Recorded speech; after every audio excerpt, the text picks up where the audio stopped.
For questions 9 through 13, we're in John chapter 9, looking at the story of the man who was born blind that Jesus healed. Number 9 says, how many times was the man asked how he received his sight? He was asked 3 times, first by the people who saw him healed, and then twice by the Pharisees and religious rulers. He actually only tells the story twice because the second time the Pharisees ask him, he says, why are you asking me again? I already told you. Number 10 says, who accepted Jesus based on his testimony?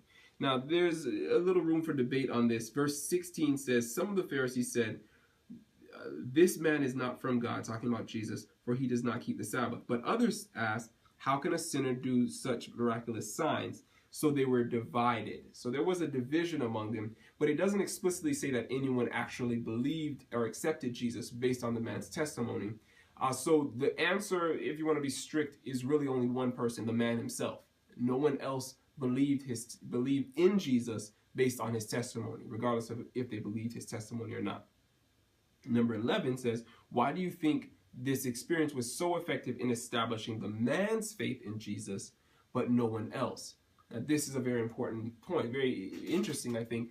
The same experience was known, was understood by all of the people around, and yet the only person who accepted Jesus based on it was the man who experienced it himself.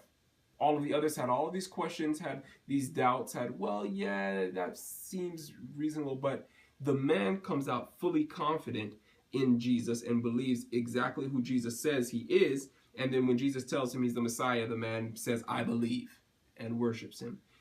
So it's a very interesting point. Someone in the study highlighted, well, because it was the man's experience. The man himself experienced it, and so it had a different impact on he himself than it had on those who he told that experience to.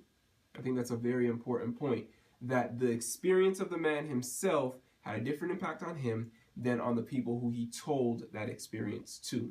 We're going to hold on to that and come back to it in a moment.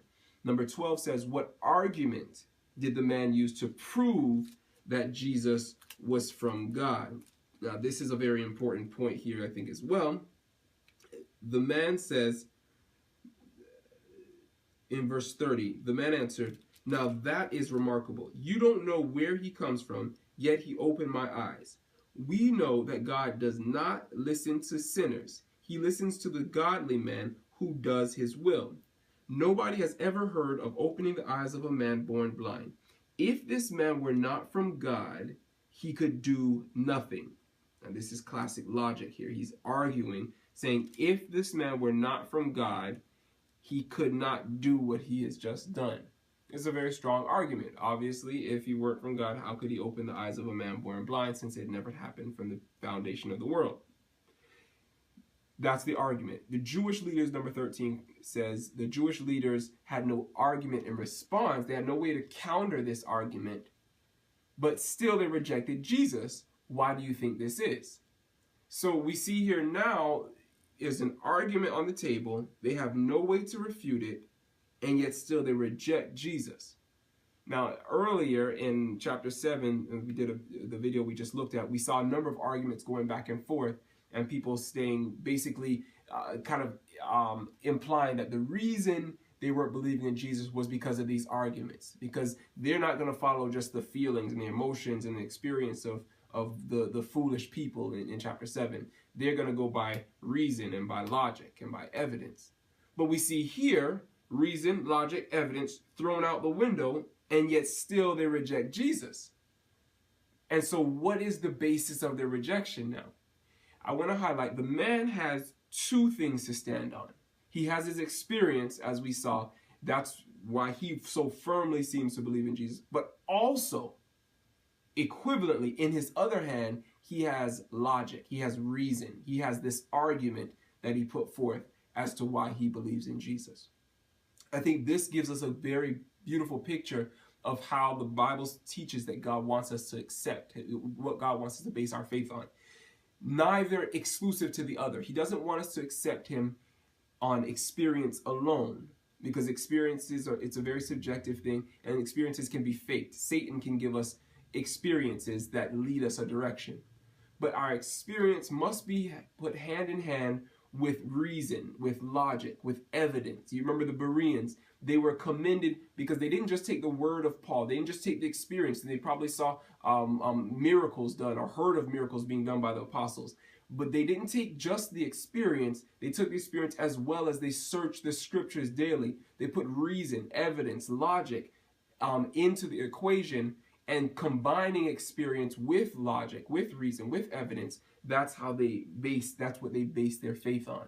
And again, I think these two, right and left hands, must be present for a sound biblical faith, both experience and evidence and reasoned understanding.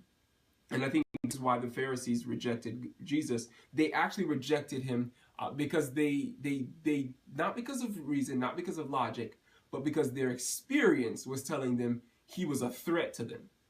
And so they held on to their experience and threw logic out the window. But when it was convenient, they tried to hold on and say, yes, it's logic, it's reason, it's even scientific, if you want to use that phrase, on why we're rejecting Jesus. And I think the same thing is happening to us today.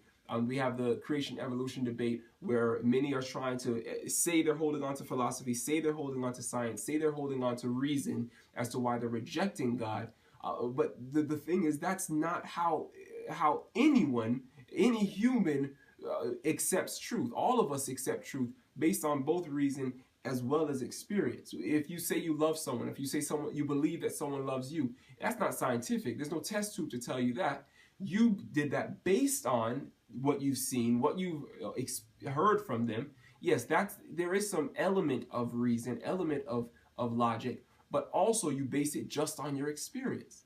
You base it just on that gut feeling that I think I'm going to choose and say that, yes, they do love me based on these things. And in the same way, this is how God is asking us to accept him.